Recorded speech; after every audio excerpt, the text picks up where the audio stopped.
নওগাঁর মান্দায় সাংবাদিকদের সঙ্গে মতবিনিময় সভা করেছেন বাংলাদেশ জামায়াতে ইসলামী মান্দা উপজেলা শাখার নেতৃবৃন্দ। শুক্রবার বিকেলে দলীয় কার্যালয়ে উপজেলা জামায়াতের আমির ডাক্তার আমিনুল ইসলামের সভাপতিত্বে মতবিনিময় সভায় প্রধান অতিথি হিসেবে উপস্থিত ছিলেন জেলা জামায়াতে আমির ও জামায়াত মনোনীত এমপি পদপ্রার্থী খন্দকার আব্দুর রাকিব। সভায় অন্যান্যদের মধ্যে বক্তব্য দেন জেলা কর্মপরিষদ সদস্য ও সাবেক উপজেলা চেয়ারম্যান অধ্যাপক আব্দুর রশিদ, জেলা মজলিসুর মুফাসসিরিন সভাপতি মাওলানা মোস্তফা আল আমিন, উপজেলা জামায়াতের সেক্রেটারি মোয়াজ্জেম হোসেন, সহ সেক্রেটারি রাকিবুল ইসলাম, উপজেলা নায়েবে আমির খুরশেদুল আলম, উপজেলা জামায়াতের সাংগঠনিক সেক্রেটারি আব্দুর রাকিব, কর্মপরিষদ সদস্য আব্দুল মালেক, বায়তুল মাল সম্পাদক মোয়াজ্জেম হোসেন প্রমুখ। মতবিনিময় শেষে সাংবাদিকদের সৌজন্যে ইফতার মাহফিলের আয়োজন করা হয়। শুকরিয়া আদায় করি যিনি একটি এরকম মহতী আয়োজনের সুযোগ দিয়েছেন।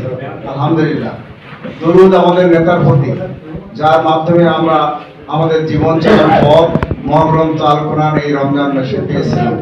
আমরা আমাদের নেতার প্রতি দরুদ পাঠ করি সাল্লাল্লাহু আলাইহি ওয়াসাল্লাম। সম্মানিত জাতির বিবেক সাংবাদিক বন্ধুগণ, সবাই আমি যে কথাগুলো বলতে চেয়েছিলাম প্রায় এলোমেলো হলেও সব কথাগুলো চলে আসছে।